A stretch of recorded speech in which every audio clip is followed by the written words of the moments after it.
I had always prided myself on being meticulous with my schedule, my home, and everything I considered mine. My mansion, nestled at the edge of the city on sprawling acres, was more than just a house. It was my sanctuary, a symbol of years of hard work and careful planning. I had traveled for weeks on a business trip, thinking the property secure under the watchful eye of my security system and my neighbors. But nothing could have prepared me for the shock that awaited me upon my early return. As I pulled into the long, winding driveway, perfectly lined with manicured hedges and pristine flower beds, something felt off. The front gates, usually locked with my private code, were ajar, and I could see movement inside the windows. My heart pounded as I parked and cautiously approached the front door, only to find it wide open. Inside, the unmistakable signs of occupancy struck me: shoes left carelessly near the foyer, dishes scattered across the kitchen counter, and the faint scent of someone else's perfume lingering in the air. It was as though someone had stepped right into my life while I was gone, brazenly assuming the comfort of my home as their own. Then, the realization hit me like a thunderclap. Karen, the meddlesome HOA member I had clashed with countless times over trivial rules, had somehow managed to move in, treating my mansion as her personal vacation rental for the past 2 weeks. Panic surged, but beneath it simmered a controlled anger.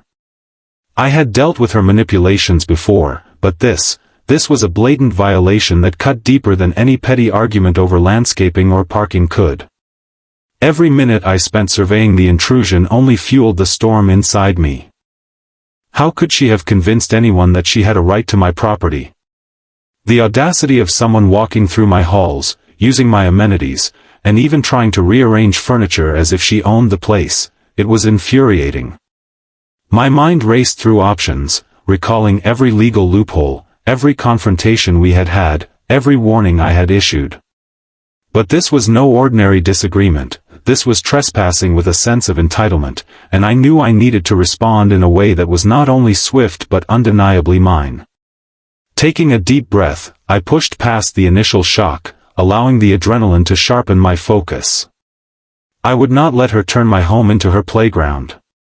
I would reclaim it, piece by piece, making sure Karen learned precisely who was in charge and what consequences came with such reckless audacity. This was my home, my sanctuary, and she had crossed a line that demanded a response worthy of the audacity she displayed. I decided to handle the situation with a mix of strategy and patience, refusing to let my emotions give her any advantage. First, I quietly retreated to my study, a room fortified with surveillance feeds and security monitors that I rarely needed but now became my eyes and ears. Through the cameras, I saw her moving confidently through the mansion, as if she had rehearsed this intrusion for weeks. She was sitting on my leather recliner in the living room, scrolling through my tablet, a smug look on her face like she owned every inch of the space. My blood boiled, but I knew acting impulsively could escalate the situation. Karen had a habit of calling the authorities at the slightest provocation. I needed undeniable evidence, a way to show that she had no right to be there while keeping myself completely in the clear.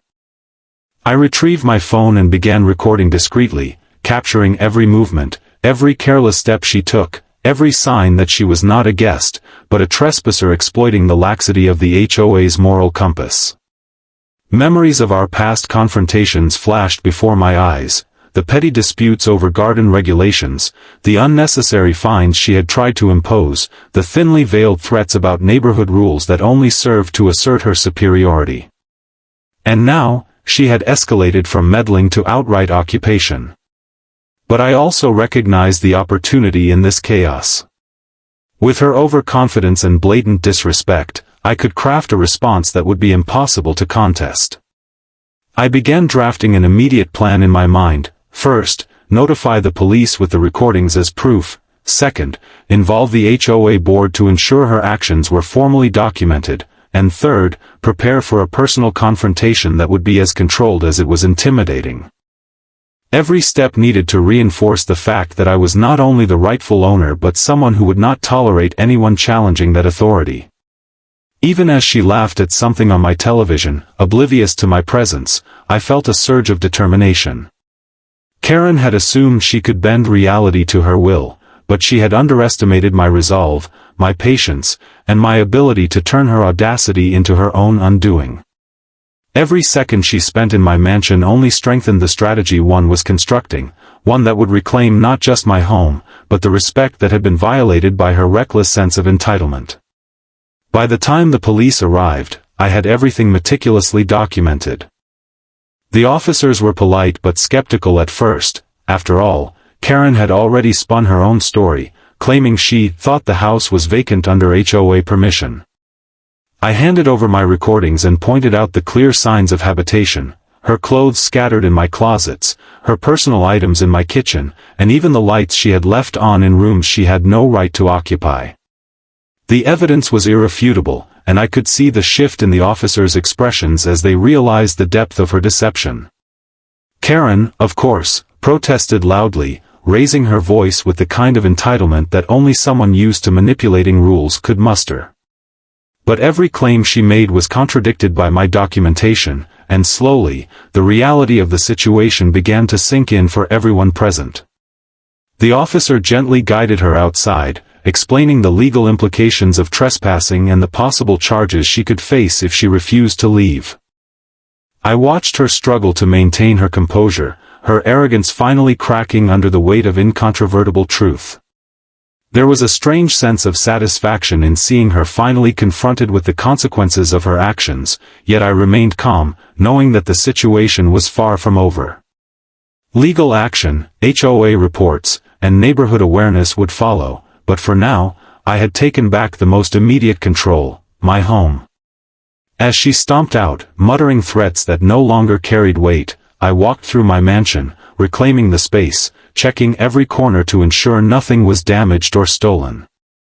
The serenity I had built over the years had been violated, but the mansion itself had endured, and now, so would my resolve. Every object returned to its place, every door secured, and every window checked reinforced a simple truth: Karen had underestimated me, and that miscalculation would cost her far more than just 2 weeks of unauthorized occupancy.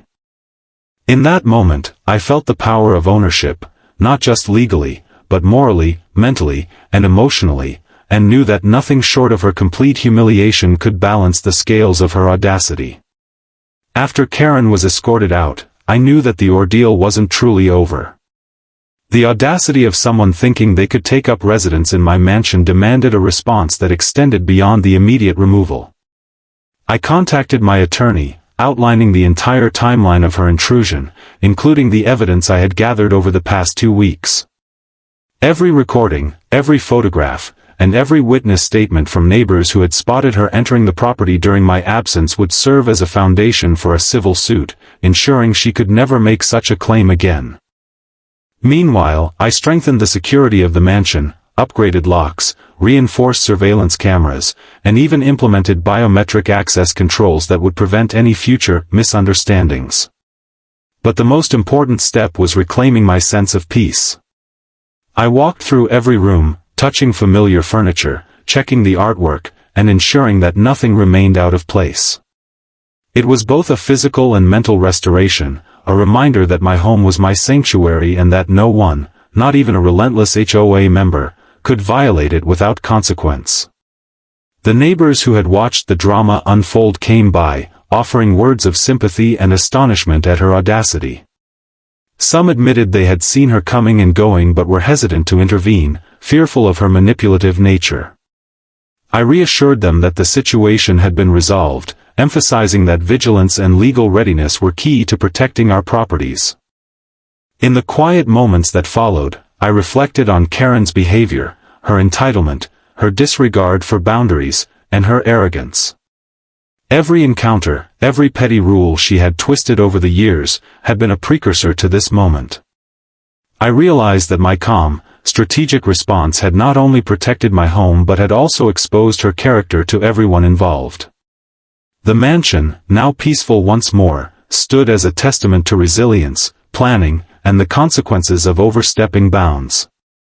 Karen's brief occupation had shaken me, yes, but it had also reinforced a lesson I would carry forward: never underestimate the power of preparedness, evidence, and unwavering resolve when protecting what is yours. In the weeks that followed, Karen's reputation unraveled almost as quickly as her time in my mansion had ended. Word of her trespass spread through the neighborhood and the HOA, leaving her isolated and exposed. I pursued the civil case with precision, ensuring that every legal step highlighted the severity of her actions. The HOA board, previously complicit in allowing her meddling to escalate, was forced to acknowledge the limits of their authority and the consequences of endorsing entitlement over legality. My mansion, now fortified and fully under my control, became a symbol of both vigilance and justice, a reminder to anyone who might think they could challenge my ownership without repercussions. I resumed my daily routines, walking through the gardens I had designed, enjoying the sunsets over the sprawling estate, and hosting friends and family who admired the resilience and order I had restored. But perhaps the most satisfying part was the psychological victory, knowing that Karen, who had so brazenly assumed she could occupy my life and home, had been held accountable in every possible way. Every security upgrade, every legal motion, every careful conversation with neighbors and authorities ensured that this would never happen again. I had turned a violation into a demonstration of power and control, proving that patience, evidence, and strategic action could outmatch arrogance and deceit. The mansion was more than just a home, it was a fortress, a statement, and a personal triumph. And as I finally settled into my restored sanctuary, I felt a profound sense of satisfaction, knowing that I had not only reclaimed my property but also reinforced a simple truth: boundaries exist for a reason, and crossing them comes with consequences, especially when someone like me is watching, waiting, and ready to act. Karen's 2-week fantasy had ended, and reality, unyielding, firm, and fair, had reasserted itself, leaving me the unquestioned master of my domain.